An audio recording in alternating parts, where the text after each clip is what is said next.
عمران خان کی اس بات کی داد دینی پڑے گی کہ وہ اپنے میسج سے بالکل پیچھے نہیں ہٹتے، وہ اپنے سٹانس سے پیچھے نہیں ہٹتے۔ انہوں نے جو زور دیا ہوا ہے وہ زور دیا ہوا ہے، وہ کہتے ہیں نہیں میں اپنی بات سے نہیں ہٹوں گا، میں جو اصولی بات کر رہا ہوں میں اس اصولی بات سے پیچھے نہیں ہٹوں گا، تم مجھے ڈیل کی آفر کرو، معافی کا مجھے انسینٹیو دو، معافی کی لالچ دو کہ میں معافی مانگ لوں تو میں باہر آ جاؤں گا۔ میں نے باہر نہیں آنا اس وقت تک جب تک میں اصولی طور پہ کورٹس کے ذریعے باہر نہیں آ سکتا۔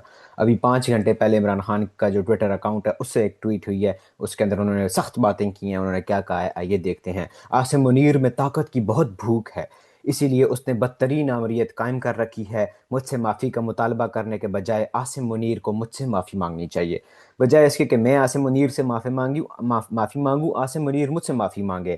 9 مئی اسی نے کروائی ہے جس نے سی سی ٹی وی فوٹیج چرائی۔ جو 9 مئی کے واقعات کی جو فوٹیج تھی، سی سی ٹی وی فوٹیج جو تھی وہ غائب ہے، تو انہوں نے کہا کہ جس نے وہ فوٹیج چرائی ہے اس نے وہ 9 مئی کرایا ہے۔ بالکل سمپل سا ان کا فارمولہ ہے کہ بھائی جو ثبوت ہے، جو کیمرے کی ریلز ہیں وہ لا کے دیکھو کہ کس نے کروائی ہے۔ اب سی سی ٹی وی فوٹیج غائب ہے تو اس کا مطلب لازمی بات ہے کہ کسی نہ کسی نے بیچ میں کوئی دال میں کچھ کالا ہے۔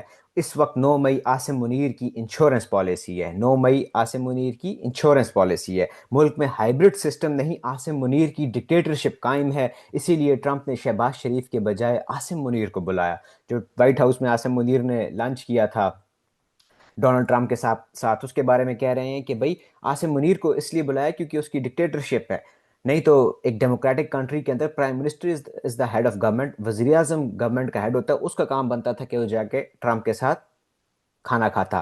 فسطائیت، فاشزم اور جبر میں تمام حدود پار کرتے ہوئے میرے خاندان کے غیر سیاسی لوگوں کو مسلسل نشانہ بنایا جا رہا ہے۔ ان کے جو بھانجوں کو گرفتار کیا، میرے 2 بھانجوں شارز خان اور شیر شاہ کو بھی اغوا کر لیا گیا، حالانکہ ان کا سیاست سے کوئی تعلق ہی نہیں۔ میرا بھانجا شارز خان جو ایک بہترین ایتھلیٹ ہے اسے بھی اٹھا لیا گیا، مجھے مکمل طور پر قید تنہائی میں رکھا گیا ہے۔ 3 ماہ میں میری محض 3 ملاقاتیں کروائی گئی ہیں، میرے وکلاء اور اہل خانہ تک سے کوئی ملاقات نہیں ہوئی، بلکہ ملاقات کئی کئی ماہ روک دی جاتی ہے۔ یہ سب کچھ مجھ پر دباؤ ڈالنے کے لیے کیا جا رہا ہے۔ میرے ساتھ 8 ماہ سے بشرا بیگم کو بھی قید تنہائی میں رکھا گیا ہے۔ ایسا سلوک عورتوں کے ساتھ پاکستان کی تاریخ میں کبھی نہیں کیا گیا، یحییٰ خان نے بھی ایسا سلوک نہیں کیا۔ فیصل واؤڈا جو اسٹیبلشمنٹ کا ترجمان ہے، اس نے بشرا بیگم کے حوالے سے بیانات دیے کہ وہ مجھ سے علیحدگی اختیار کر لیں گی۔ بشرا بیگم پر دباؤ ڈالا گیا کہ مجھ سے علیحدگی اختیار کر لیں، مگر وہ میرے ساتھ کھڑی رہیں۔ اس سے پہلے جب عاصم منیر کو D G I S I کے عہدے سے ہٹایا تو اس نے زلفی بخاری کے ذریعے بشرا بیگم سے رابطے کی کوشش کی، لیکن انہوں نے انکار کر دیا، اسی لیے آج ان کے ساتھ یہ بدترین سلوک کیا جا رہا ہے۔ یہ اس وقت کی بات کر رہے ہیں جب عمران خان حکومت میں تھے اور انہوں نے D G I S I کی عہدے سے عاصم منیر کو ہٹایا تھا۔ بشرا بی بی انہیں قید تنہائی میں رکھا گیا ہے، ان کو خراب حالات میں رکھے جانے پر کرنٹ لگ چکا ہے اور زخم آ چکے ہیں، ان کو استعمال کے لیے گندا پانی دیا جاتا ہے، ان پر ہر طرح کا ظلم جاری ہے۔ یہ بشرا بی بی کی بات کر رہے ہیں۔ یہ سب کچھ عاصم منیر کروا رہا ہے، اس میں کوئی اخلاقیات ہیں اور نہ اسلام کی سمجھ ہے۔ عاصم منیر کے لیے میرا پیغام ہے کہ مجھ پر دباؤ بڑھانے کے لیے چاہے میرے خاندان میں سے جس مرضی کو قید میں ڈال دو، میں نہ جھکوں گا نہ اس ظلم کو قبول کروں گا، میں اپنی حقیقی آزادی کی جد و جہد ہر حال میں جاری رکھوں گا۔ عاصم منیر پاکستان کے ساتھ وہ کر رہا ہے جو محسن نقوی نے کرکٹ کے ساتھ کیا۔ واو!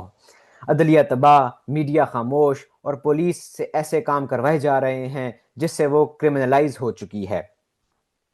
پنجاب پولیس، ایسا تو یحییٰ خان کے دور میں بھی نہیں ہوا۔ پولیس کو تحریک انصاف کے لوگوں کے خلاف استعمال کیا جا رہا ہے، جس کی وجہ سے ملک میں جرائم کی شرح بڑھ گئی ہے، ملک میں بے روزگاری عروج پر ہے۔ ایس آئی ایف سی سے معیشت ٹھیک نہیں ہوتی بلکہ عوام کے اعتماد اور قانون کی حکمرانی سے ٹھیک ہوتی ہے۔ S I F C special investment facilitation council جو عاصم منیر کا پیٹ پروجیکٹ ہے تاکہ ملک کے اندر انویسٹمنٹ بڑھائی جائے، ملک کے اندر فورن ڈائریکٹ انویسٹمنٹ لے کے آئے، اس کے اوپر عمران خان نے تنقید کی ہے کہ ایس آئی ایف سی جیسے معاملات سے ملک کے حالات بہتر نہیں ہوں گے بلکہ قانون کی حکمرانی قائم کرنے سے بہتر ہوں گے۔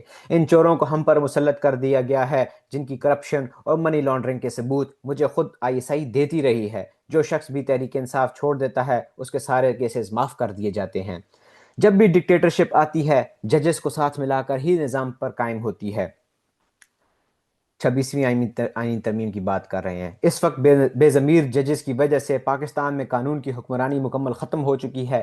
26ویں آئینی ترمیم کے بعد عدلیہ بالکل ہی غلام بن چکی ہے.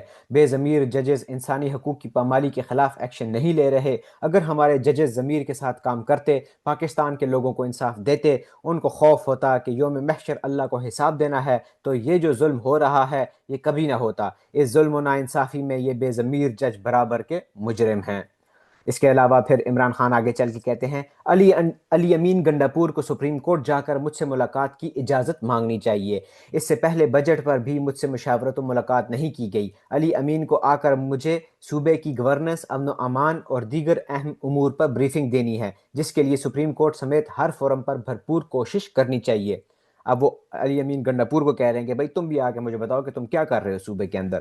میں دوبارہ تاکید کرتا ہوں کہ خیبر پختونخوا حکومت وفاق کی جانب سے اپنے ہی شہریوں پر ہونے والے ملٹری آپریشن اور ڈرون حملوں کے خلاف بھرپور سٹینڈ لے.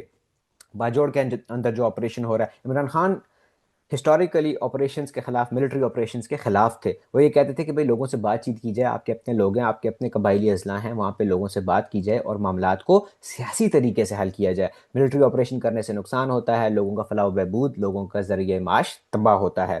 خیبر پختونخوا اور قبائلی علاقوں میں ہمارے دور میں امن آ چکا تھا اور ہمارے دور میں کوئی ڈرون حملہ نہیں ہوا. اب وہاں حالات جان بوجھ کر خراب کیے جا رہے ہیں تاکہ واحد عوامی مینڈیٹ والی پارٹی کو کمزور کیا جا سکے. خیبر پختونخوا اور قبائلی علاقوں میں آپریشن مسئلے کا حل نہیں ہے. اگین وہی بات جو عمران خان پہلے بھی کرتے آئے ہیں.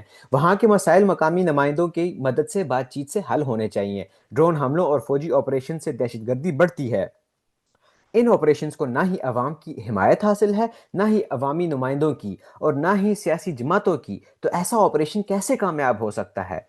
جس آپریشن کو عوام کی حمایت حاصل نہیں، عوامی نمائندوں کی حمایت حاصل نہیں اور باقی پولیٹیکل پارٹیز کی حمایت حاصل نہیں، وہ آپریشن کیسے کامیاب ہو سکتا ہے؟ This is what Imran Khan is asking. افغان مہاجرین کے ساتھ جو سلوک کیا گیا اس پر میں شرمندہ ہوں. وہ ہمارے مسلمان بھائی ہیں، یہاں پناہ لیے ہوئے تھے. انہیں ایسے دھکے مار کر ملک سے نکالنا اسلامی روایات اور انسانیت کے خلاف ہے. فیصل آباد کی عدالت کی جانب سے ایک اور جھوٹے کیس میں ہمارے 75 ممبران اور کارکنان کو دی گئی سزائیں اس ظلم کے نظام کو مزید ننگا کر رہی ہیں. ہم سب کو اس ظلم کے خلاف اکٹھے کھڑے ہونا ہے. جب ہم مل کر مقابلہ کریں گے تو فتح ہمارا مقدر بنے گی. یہاں پہ عمران خان ارطغرل کی طرح ساؤنڈ کر رہے ہیں. اینی ویز، میری رائے میں 9 مئی کیسز میں جھوٹے الزامات پر دی گئی سزاؤں کے ذریعے خالی کرائی گئی سیٹوں پر ضمنی انتخابات میں حصہ لینا ان جھوٹی سزاؤں کو جائز تسلیم کرنے کے مترادف ہوگا. یہ جو ابھی بائی الیکشنز ہیں ان کے اوپر عمران خان اور پی ٹی آئی کی پارٹی نے الیکشنز سے بائیکاٹ کا وہ فیصلہ کیا ہے. اس لیے پارٹی اس معاملے پر غور کر کے حتمی فیصلہ کرے گی. اسی لیے پارٹی اس معاملے پر غور کر کے حتمی فیصلے کے لیے کل دوبارہ اپنی تجاویز میرے پاس لے کر آئیں گے. حماد اظہر کا حلقہ میاں اظہر صاحب کی وفات کے بعد خالی ہوا ہے. اس سیٹ پر ہم الیکشن لڑیں گے.